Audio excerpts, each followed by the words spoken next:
الحمد لله وكفى وسلام على عباده الذين اصطفى وعلى آله وأصحابه أولو الهداية والتقى أجمعين. أما بعد. بزرگان محترم، برادران عزیز، کل 14ویں پارے کا مختصر طور پر خلاصہ پیش کیا گیا. آج پارے 15 میں اس سورہ کا نام سورہ بنی اسرائیل ہے، اور اس سورہ میں یہ سب سے پہلی آیت ہے سبحان الذی اسری بعبدہ لیلا من المسجد الحرام. یہ آیت نبی کریم صلی اللہ علیہ وسلم کے دوسرے بڑے معجزے کی طرف اشارہ کر رہی ہے.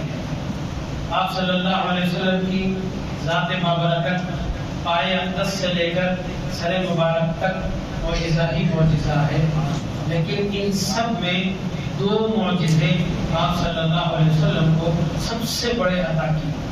سب سے بڑے. ایک معجزہ قرآن شریف، دوسرا معجزہ معراج شریف. تو اس دوسرے معجزے کا اس آیت میں ذکر ہوا کہ پاکیزہ ہے وہ ذات جس نے اپنے بندے کو لے گیا.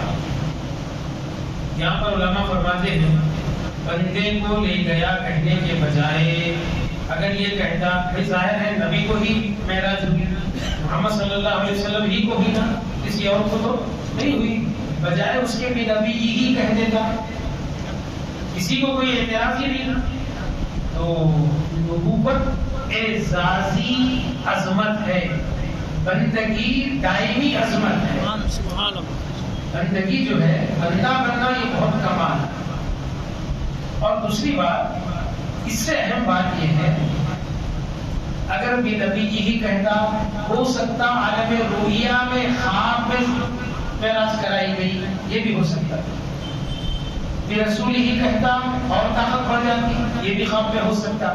بھی عبدی ہی، عبد کہتے ہیں جسم اور روح جہاں ملتی ہے اس کو عبد کہتے ہیں. تو یہ جو معراج کرائی گئی ہے روحانی یا خواب میں نہیں بلکہ جسمن و روحن، جسم کے ساتھ آپ جانا، روح کے ساتھ آپ جانا، تو اس کو کہتے ہیں عبد. کیونکہ اللہ نے قرآن مجید میں فرمایا وَأَنَّهُ لَمَّا قَامَ عَبْدُ اللَّهِ، اور حضور کو یہ نام بہت پسند عبداللہ.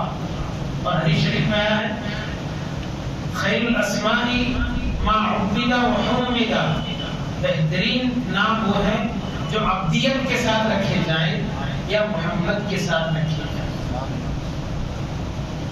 تو سبحان الذی اسری بعبدہ لیلا، رات کے کچھ حصے میں مسجد حرام سے مسجد اقصی، یہ بیت المقدس میں ہے، الذی بارکنا حولہ، جس کے ارد گرد ہم نے برکتیں رکھی ہے، لنریہ، تاکہ ہم دکھائیں آپ صلی اللہ علیہ وسلم کو من آیاتنا، ہماری بات آیتیں، بے شک وہ سننے والا اور دیکھنے والا ہے.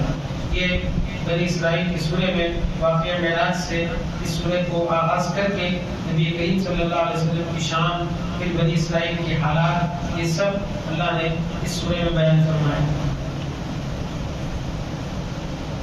پھر اس کے بعد فرمایا ان ھذا القرآن یہدی للتی ہی اقوم، بے شک یہ قرآن اس قوم کو ہدایت دیتا ہے جو درست ہے.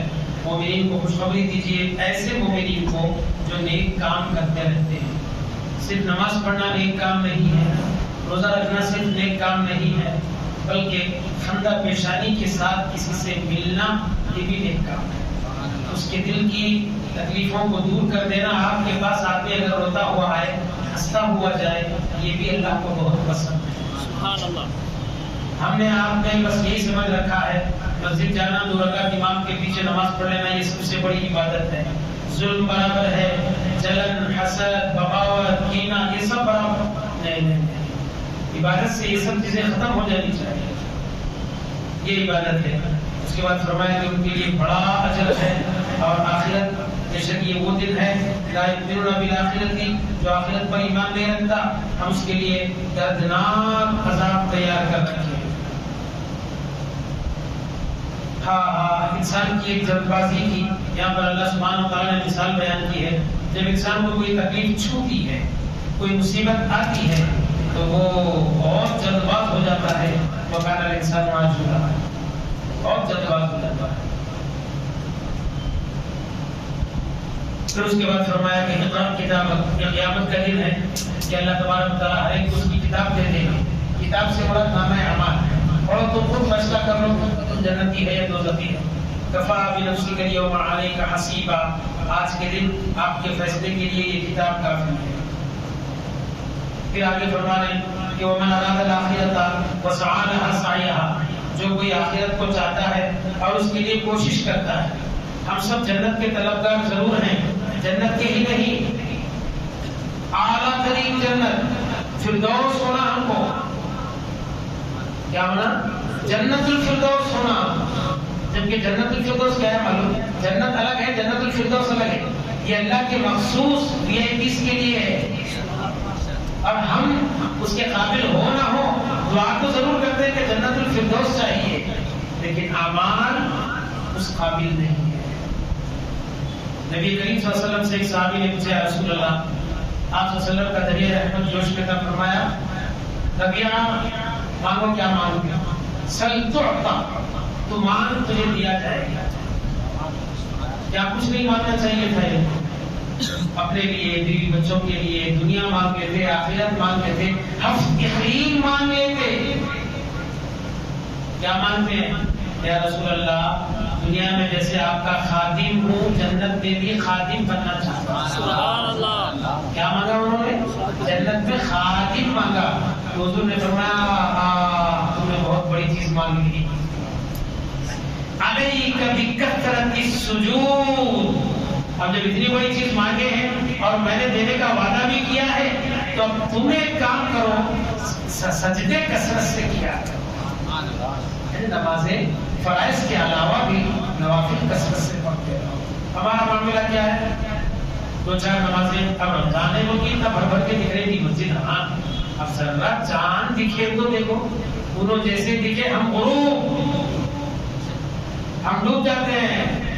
چراغ لے کے ڈھونڈنا، کہاں گئے مصلیاں، کہاں گئے مصلیاں، نہیں پھر ملیں گے مصاحب انشاءاللہ چاند رات کو. وہ عالم ہے ہمارا. پھر غرہ، غرور، تکبر، نہ جانے کیا کیا.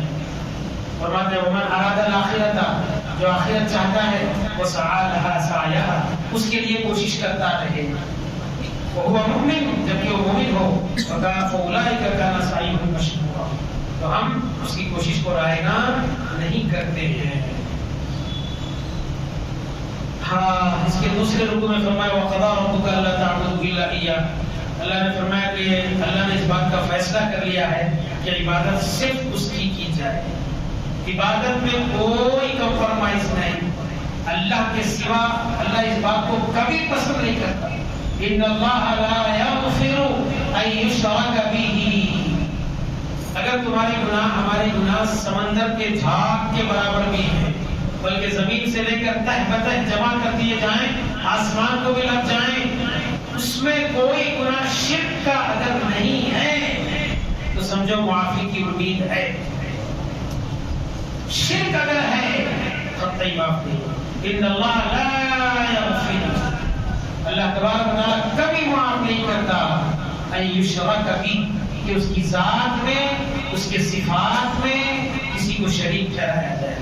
ذات میں اللہ جیسا کسی کو جاننا، صفات میں اللہ جیسا کر سکتا ہے یہ ظاہر بھی کر سکتے ہیں یا یہ کر سکتے ہیں یہ سمجھنا. ذات و صفات میں اللہ کے سوا کسی کو اس کا ہمسر اور ہم جیسا سمجھنا یہ شرک ہے. اللہ اس گناہ سے سب کی حفاظت فرمائے. اب دیکھیے صاحب یہاں فرمایا عبادت کے بعد ہونا تو چاہیے تھا کہ کوئی اور چیز کا ذکر کرتا. عبادت کے بعد کوئی اور چیز کا، جنت طلب کرو، دوزخ سے پناہ مانگو، اور جو ہے فلاں کرو، یہ بھی تو ہو سکتا تھا. لیکن نہیں، عبادت کے بعد جو زیادہ اہمیت والی بات ہے اس کو ذکر کر کے فرمایا وہ بالوالدین احسانا. یہ منظر کشی کو دیکھیں، پہلے عبادت کو ذکر کیا، یعنی یہ جتنی اہم ہے اس کے بعد اگر کوئی اہم ترین بات ہے تو وہ ماں باپ کے ساتھ اس نے سنو. وہ بالوالدین احسانا. نبی کریم صلی اللہ علیہ وسلم نے ایک مرتبہ صحابہ کرام کے سامنے دیکھا مسجد بھری ہے, آنکھیں اشک بار ہو گئی, آنکھوں سے آنسو آئے. کسی نے پوچھا یا رسول اللہ, اس وقت جب تنہا آپ تھے, آپ کے ساتھ کوئی نہیں تھا, تب روتے تو بات الگ تھی, آج اتنے آپ کے ساتھ ہیں, یہ سب جانثار ہیں, آپ کے ایک اشارے پر گھر گھر کانٹتے, سر قلم کرنے تیار ہے, اب کیا ہے انہیں کی مجھے. تو آپ نے فرمایا مجھے میری والدہ, میری ماں یاد آ رہی ہے. اگر وہ یہ دیکھتی تو نہ جانے کتنا خوش کہ اللہ نے میرے بیٹے کو کتنا مقام عطا کیا ہے, نبیوں کا سردار بنایا ہے, اخلاق کی تعریف کی ہے, انک لعلی خلق عظیم. یہ اگر میری ماں دیکھ لیں تو کتنا خوش ہوتا ہے. اس کے بعد حضور نے آنکھیں آنسو پوچھی, اس کا فرمایا سنو, میں تمہیں مصلی پر کھڑے رہ کر نماز پڑھا رہا ہوتا, میری ماں مجھے پکارتی بیٹا محمد روٹی تیار ہے, میں نماز چھوڑتا, ماں کی بات پر لبیک کہتا. سبحان اللہ. یہ ماں باپ وبالوالدین احسانا. پھر دیکھیے صاحب, واہ حد کر دی اس میں, اما یبلغن عندک الکبر احدهما او کلاهما, اگر تیرے نزدیک دونوں کے دونوں یا ان دونوں میں سے کوئی ایک بوڑھے ہو جائیں, فلا تقل لهما اف بھی نہ کہو. دیکھیے لفظ اف بھی اللہ نے یہاں پر بیان کیا, لا تقل لهما اف.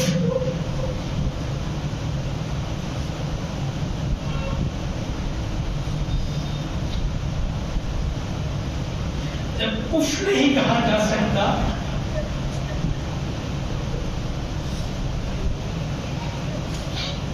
مارنا, پیٹنا, بدسلوکی کرنا, یہ کس کے ماں باپ ہیں؟ رب کے ہیں یا ہمارے؟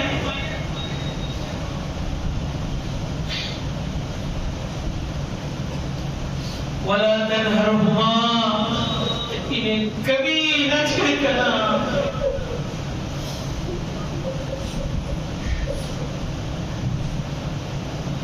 وقل لهما قولا كريما, ہمیشہ نرم آواز میں ان سے بات کرنا.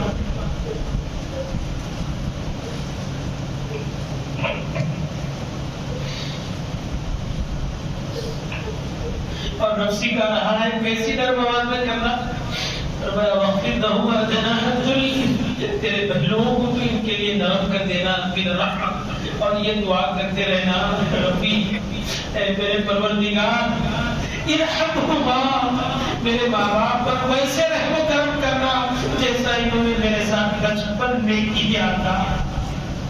میں اگر کچھ رات کے لیے بے چین ہو جاؤں تو وہ ساری رات نہیں سوتے تھے میرے آرام کے خاطر.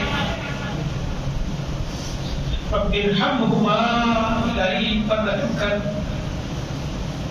کما ربیانی, جیسا کہ ان دونوں نے بچپن میں میرے ساتھ کیا تھا. اب صرف اس بچپن کے کرم پہ اللہ نے فرمایا کہ ان کے لیے یہ دعا کرو, انہیں پالا پوسا بڑا کیا, تمہیں اپنے پیروں پر ٹہرنے کے قابل بنایا. اب یہ اتنے سارے احسانات کا کیا صلہ ہونا چاہیے؟ ایک صحابی کہتے ہیں رسول اللہ, میں نے اپنی ماں کو کاندھوں پر اٹھایا, سخت گرمی ہے اور عرب کی گرمی سب جانتے ہیں, میں نے اپنی ماں کو گود پر اٹھا کر کعبۃ اللہ کے 7 چکر طواف پورے کروایا ہے, بتائیے کیا میں اپنی ماں کا حق ادا کیا؟ سردار نے کیا فرمایا, اوہو تو نے بڑی بات پوچھ لی, حق ادا کیا کہتا ہے, تیری پیدائش کے وقت جتنے تکلیفوں کو اس نے سہا ہے اس میں کا 10واں حصہ بھی ادا نہیں ہوا, 10% بھی ادا نہیں ہوا.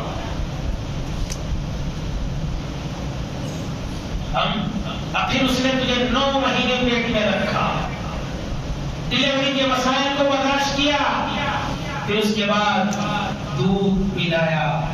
یہ 3 تکلیفیں ایسی ہیں کہ اگر یہ تکلیفیں مرد کو دی جائے ہرگز برداشت نہیں کر سکتا، ہرگز برداشت نہیں کر سکتا۔ حضرت عمر کے زمانے میں ایک شخص اپنی ماں کے ساتھ کچھ زیادتی کیا، ماں آئی دربار عمر میں، کہا میرا بیٹا میرے ساتھ بدسلوکی کرتا ہے، بدزبانی کرتا ہے۔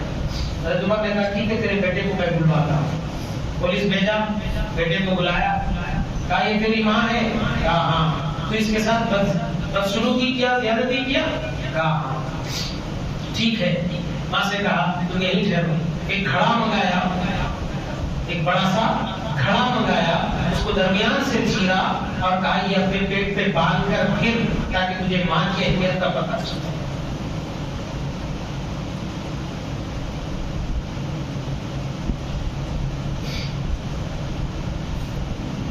ربکم اعلم بما فی نفوسکم، تمہارے دلوں کے اندر کیا چھپا ہے یہ تمہارا پروردگار جانتا ہے۔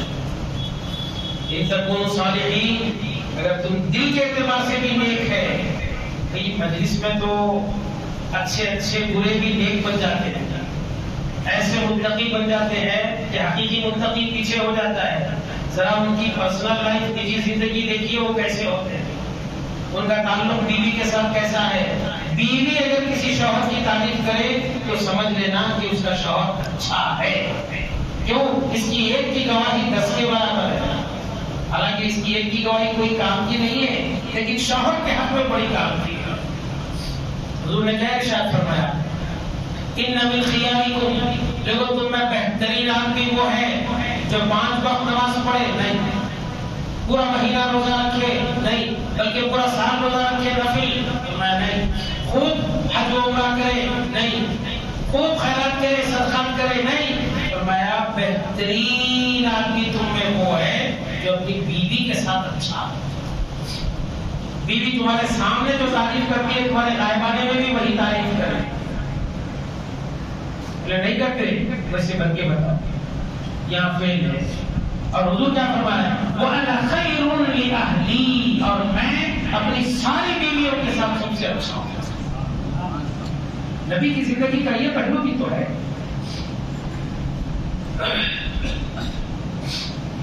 وَآتِ ذِي الْقُرْبَى حَقَّهُ وَالْمِسْكِينَ وَابْنَ السَّبِيلِ، اور جو قریبی رشتہ دار ہیں ان کے حق کو، مسکین کے حق کو ادا کرو، مسافر کے حق کو بھی ادا کرو۔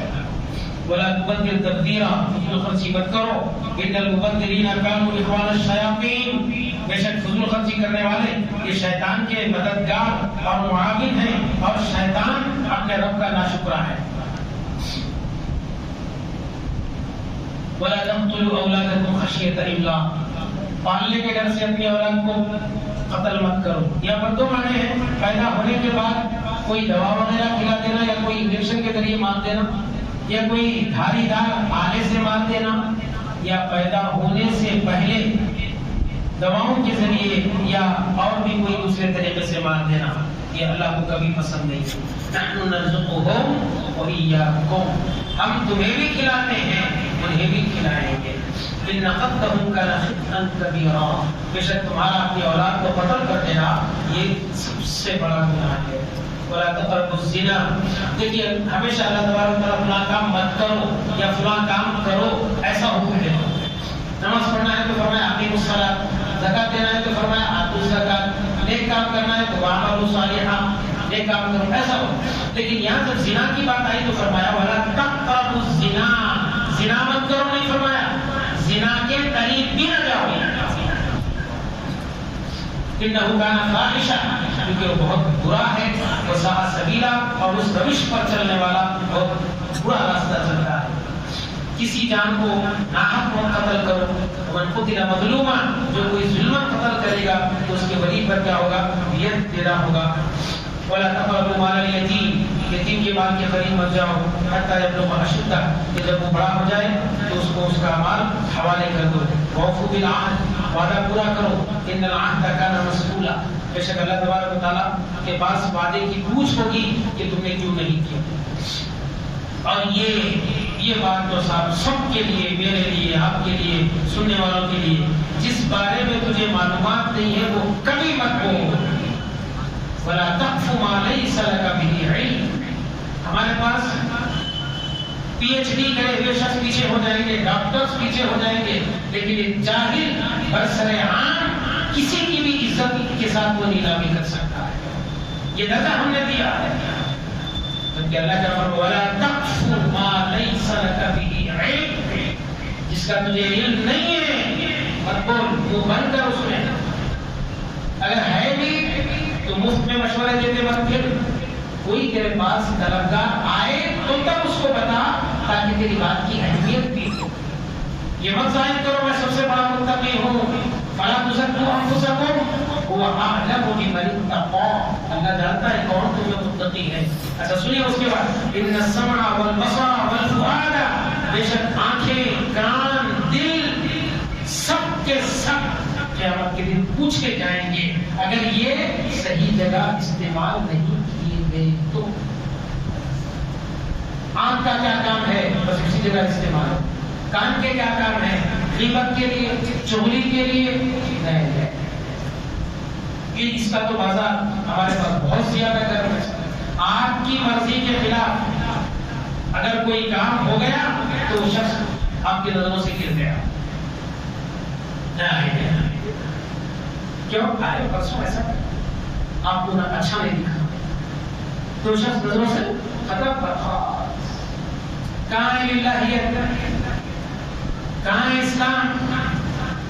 دین اسلام صحیح معنی میں اسلامی تعلیمات کو ہم نے حاصل نہیں کیا.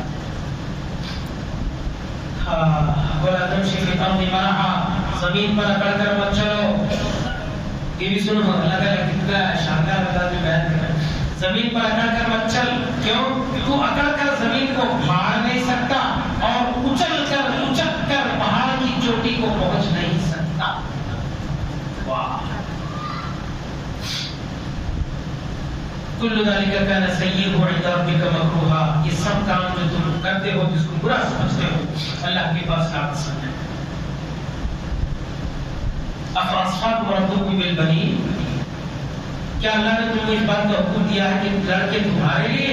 واتخذ من الملائکۃ اناثا، اور ملائکہ کو اللہ نے لڑکیاں عورت بنا کر پیدا کیا. جبکہ یاد رکھیں ملائکہ مرد بھی نہیں ہے عورت بھی نہیں ہے. مرد پن اور عورت پن سے وہ پاک ہے. اور تم کہتے ہو کہ ملائکہ بیٹیاں ہیں لڑکیاں ہیں. یہ کس نے کہا؟ اور کہتے ہو تو کیا ہوا؟ انکم لتقولون قولا عظیما، تم بہت بری بات اور بڑی بات کہتے ہو جو تمہیں نہیں کہنا چاہیے.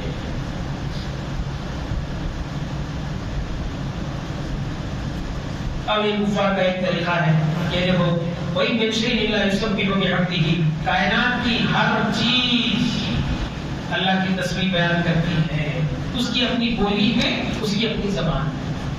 وَلَكِنْ لَا تَفْقَهُونَ تَسْبِيحَهُمْ، تم ان کی تسبیحوں کو نہیں سمجھ سکتے. ارے ہمارے اساتذہ نے یہاں تک بیان کیا ہے مرغا باندھ دیتا ہے یہ اس کی تسبیح ہے، کوئل چہچہاتی ہے، چڑیاں چہچہاتے ہیں، کوئل پھونکتی ہے، آبشار گرتا ہے، دریائیں، یہ سب اللہ کا ذکر کرتی ہے. طاقت ہے، سمجھ ہے، بولی سمجھتے ہیں تو سمجھو کیا ذکر کر رہے ہیں. ہمارے استاد نے تو یہاں تک کہا یہ جو دروازہ بند کرتے وقت جو کبھی آواز آتی ہے یہ بھی اللہ کی تسبیح ہے. سبحان اللہ. یہ بھی اللہ کی تسبیح. اب یہ ہے کہ تمہارے نصیب اچھے تھے جو تمہیں سنا دیا اور تم کوشش کرتے کہ وہ کیا کہہ رہا ہے تو وہ بھی بتا دیتا، لیکن ہم نہیں کرتے. انه كان حليما غفورا، بے شک اللہ تبارک و تعالیٰ بڑا بردبار، گناہ پر پوری سزا نہیں دیتا. بچپن سے اب تک گناہ کر رہے ہیں، ابھی کر رہے ہیں لیکن سزا کچھ نہیں. کیوں؟ حلیم، وہ بہت بردبار ہے، فوری سزا نہیں دیتا. اور اس کے ساتھ ساتھ ایک اور صفت بھی ہے غفور. آج کرے کلمہ، یہ جو ہمارے ساتھ فرشتے ہیں یہ ہمارے پیدائشی دشمن ہیں. جب اللہ تعالیٰ بنائے آدم علیہ السلام کو پوچھے میں آدمی بنا رہا ہوں، آدم بنا رہا ہوں، تو کیا بولے؟ اب ہے نا آپ کی تسبیح کرنے کے وقت بکو نے بولے اللہ کی جناب میں بکو نہیں بول سکتے نا، ان کو کوئی حق نہیں ہے. ہم آپ کی تسبیح بیان کرتے ہیں، پھر آپ ایسے کو کیوں پیدا کرتے جو آپس میں ایک دوسرے کا خون کرے گا، گالی گلوچ کرے گا، یہ سب ہمارے خلاف بول دیا اللہ تعالیٰ نے۔ مگر اللہ ہے انی اعلم ما لا تعلمون، اس کو پیدا کرنے میں جو چیزیں میں جانتا ہوں وہ تم نہیں جانتے۔ تو یہ تو ہمارے دشمن ہیں سب ہیں۔ اب یہ کیا کرتے ہیں، ہمارے صبح سے شام تک جو کالے کام ہیں، کالے کرتوت ہیں، وہ سب لکھ لے کے جا کے رب کے سامنے سناتے ہیں، آج تیرا فلاں بندہ یہ کرا، اتنے بج کے یہ منٹ پہ اس کو دھوکہ دیا، اس کو پھرا دیا، اس کو جو ہے سو جھوٹ بولا، وہ پوری سناتے ہیں۔ اللہ سب سنتے ہیں، سن کے کیا کہتے ہیں، ٹھیک ہے یہ دفتر تمہارا یہاں رکھو، رات ہو رہی ہے اس کو پہلے کھانا دے کر کھانا دیتا ہے، بھوکا نہیں سلاتا ہے۔ حالانکہ شکایت کی جا چکی ہے رب العالمین کی بارگاہ میں، لیکن اس کے باوجود بھی میرا رب کہتا ہے پہلے اس کو کھلاؤ۔ کیوں کہ ما من دابۃ فی الارض الا علی اللہ رزقها، کائنات پر ہر رہنے والا اس کو کھلانے کی ذمہ داری میری ہے۔ سبحان اللہ۔ صدق اللہ العظیم، صلی اللہ تعالی وسلم علی خیر خلقہ وآلہ وصحبہ اجمعین، والحمد للہ رب العالمین۔